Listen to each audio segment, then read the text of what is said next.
Ito na guys, yung pangalawang dive namin. At solid agad ang nagpakita. Sisiguraduhin ko para hindi makapunit. Ayun, sa pole. Maganda ang buhay na mano natin. Sana karamihan nating mapana ganito. Puro solid. Sana solid pa. Ops, parangan. Ang paborito kong isda. Ayan, sa pole ang bato.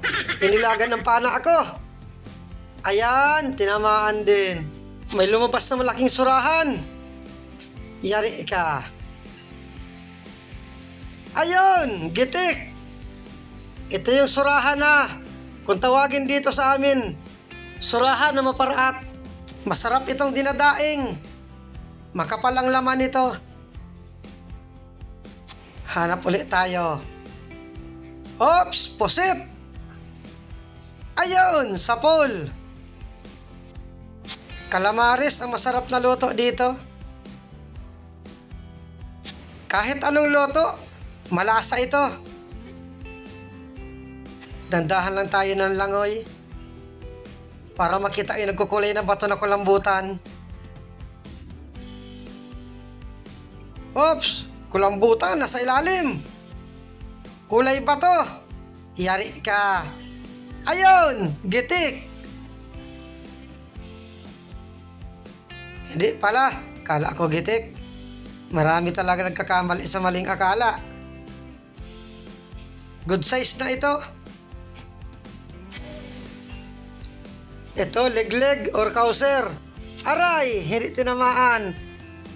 Pumunta sa pinakailalim. Andito sa kabila. Ayun! Gitik! Masarap naman dito, prito.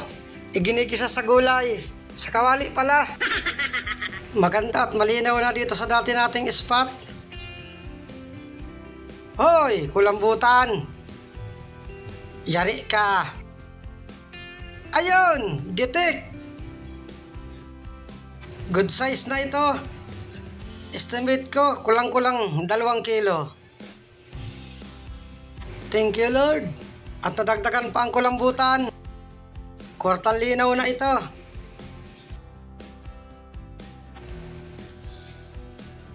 Oy, may binibidyohan si Kasyukoy Vlog. Ano kaya ito? Wow! Malaking pugita!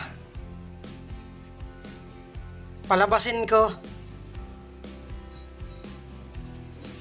Ayaw lumabas. Ganito ang mahirap hulihin. Wala sa bahayan niya. Yun lang at nag-iilalim. Ando na, sumuot na. Delikadong hindi ito makuha. Hindi ito pwedeng panain at pag pinana ito, yung mga kalamay kakapit sa mga butas. Hindi madadala palabas. Buti na lang lumabas. May pag-asa. Wow, laki! Tumago uli. Sinusungkit ko para umalis dito sa malaking bato. Baka kasi hanap ng butas na malalim, hindi makuha. Ayaw umalis. Pahihirapan kami nito. Ayaw umalis dito sa malaking bato. Yon, umalis din. Tumago pa. Ito na ang sinasabi ko. Nakakuha na ng malalim na butas.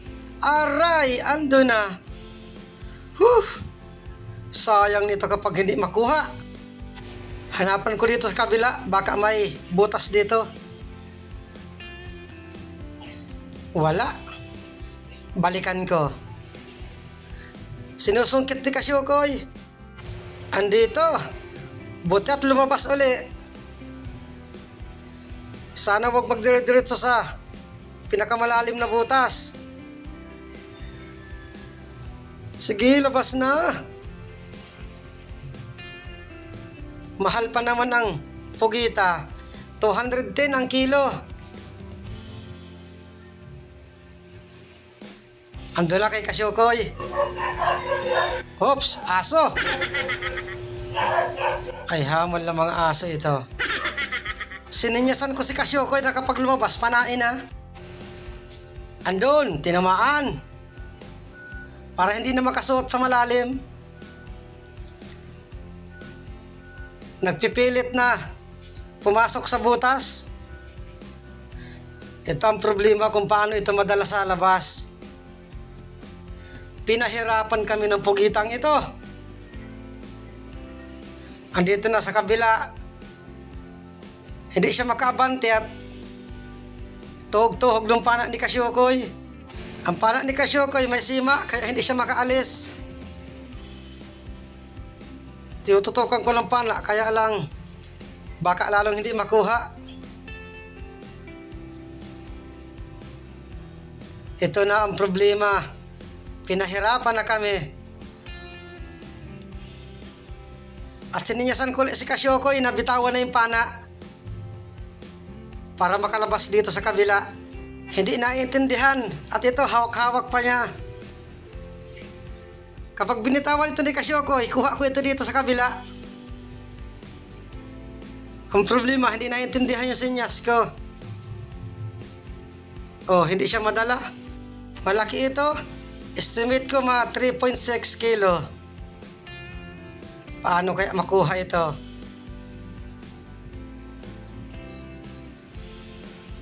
At sininyasan ko si Kasyukoy na yung pana, bitawan niya para mahila ko dito sa kabila. Dito, sinisinyasan ko ulit na bitawan na.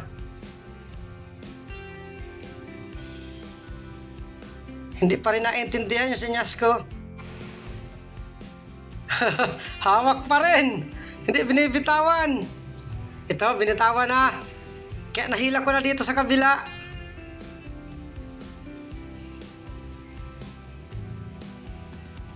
Ando na.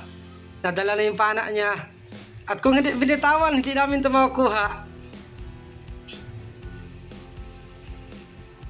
Pinahirapan kaming masyado nito.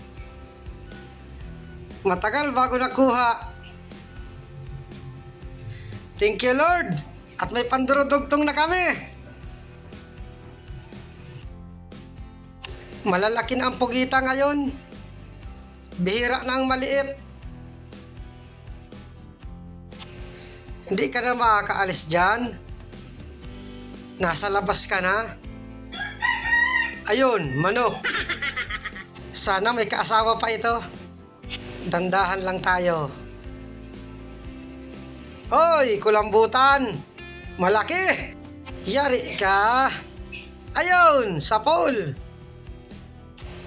Kulang-kulang 3 kilohin ito sa estimate ko. Thank you ulit, Lord, at nadagdagan pa ang kulambutan. 4 linaw na ito. Maraming naibugang tinta. Sayang. Sana meron pa. Oops, talagbago.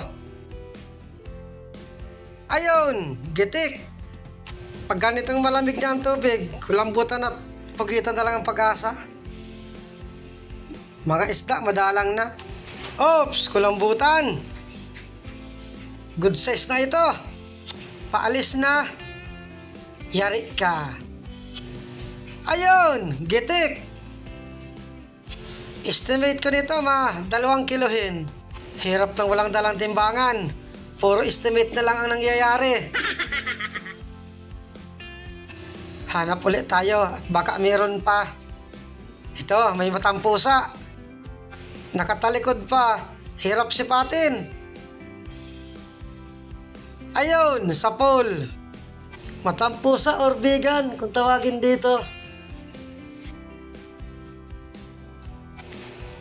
At ito, may isda pa. Ayun, sapol. Hindi ko kilalang isdang ito. Presyong kanuping din ito. Dandahan lang tayo para makita yung mga nasa malalim na butas. Tulad nito, malaking surahan nasa pinakailalim. Dito ko puntahan sa kabila. Nasa pinakailalim.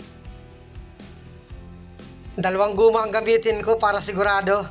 Yari kang surahan ka. Lampas ito pati sa kaluluwa mo. Dito ko puntahan sa dati. Buti at hindi umalis. Ayun, sa pool. Dito ako nahirapan. Maliit ang butas. Hindi makadaan ng malaking surahan. Natagalan ako dito. Hindi kasi makadaan yung surahan. Ang ginawa ako, tinanggal ko yung pana sa isda. Kahit anong gawin ko, hindi talaga makadaan sa butas. Pagkatanggal ko ng pana sa isda, doon na lumabas. At ito na siya. Ayun, gitik. May ihawin na ang inakay ko. Thank you, Lord. Malaki ito. Lampas 1 kilohin sa estimate ko. Matutuwa dito ang inakay ko. Meron na silang pang-ihaw. At ito, solid. Ayun, sa pool. 130 ang kilo nito. Kapresyo ng kanuping.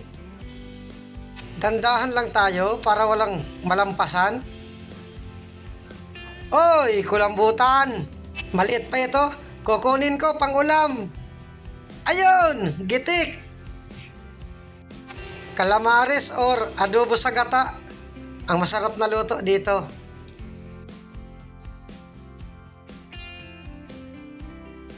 May solid pa. Ayun, gitik.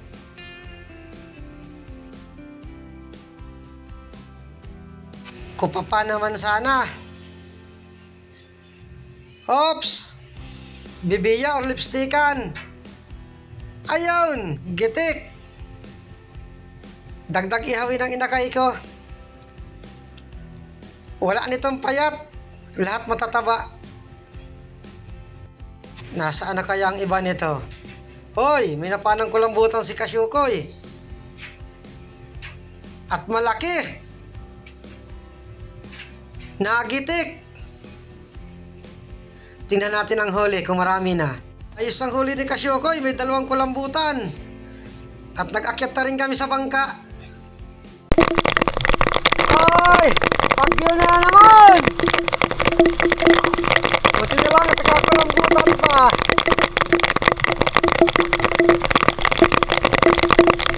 Nagsimula na naman ang amihan.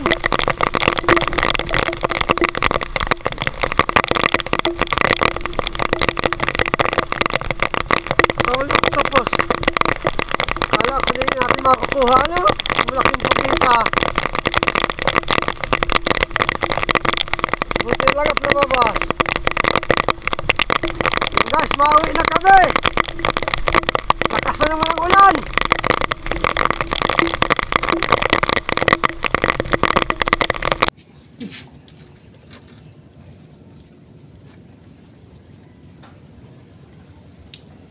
Pugita, ilang kilo mo tayong pugita? Ilan ang estimate mo? Estimate ko 3 kilo yung pataas. 3 kilos? 3 size. Tingnan daw natin kung magtamang estimate. Baka magsobra, magkaabuno. Tabusaw? Oo. Tagal din nakalaot doon. Ano ang kulambutan? Ano, sa estimate mo ilan? Estimate ko 3 size. Mababang estimate yun. Patruhanan pa yan. 3.8. 3.8 ka man. 3.8. Timbang yan. Dapat niya magkaabuno tayo agad ng kasobra ng estimate. Ayan, 3.8. 13. XL yan? 4 po ba? XL. 13 kilos. Nagkakwat kilo pa lang isa.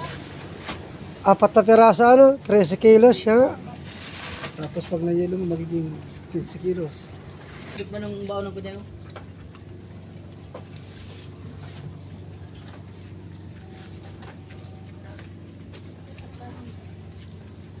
May kanin pa, Big. hindi ko nakain. At walang tubig na yan. Wala kami tubig, wala. Nagtunaw ba kami ng yelo? 8. 4. Yan, kakaalaman. Kung tama ang mga estimate. Sa akin, 3.8. Sa akin, mababang estimate lang, 3 sa is.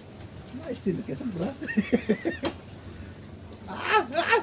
Ay, puta tama ako.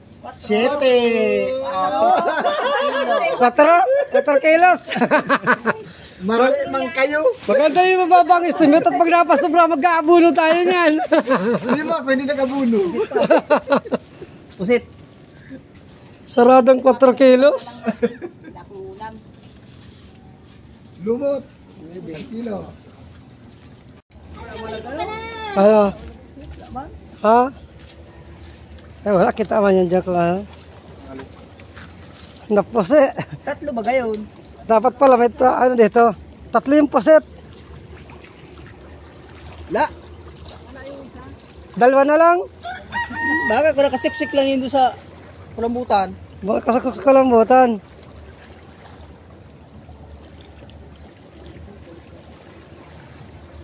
Nakita sana. La.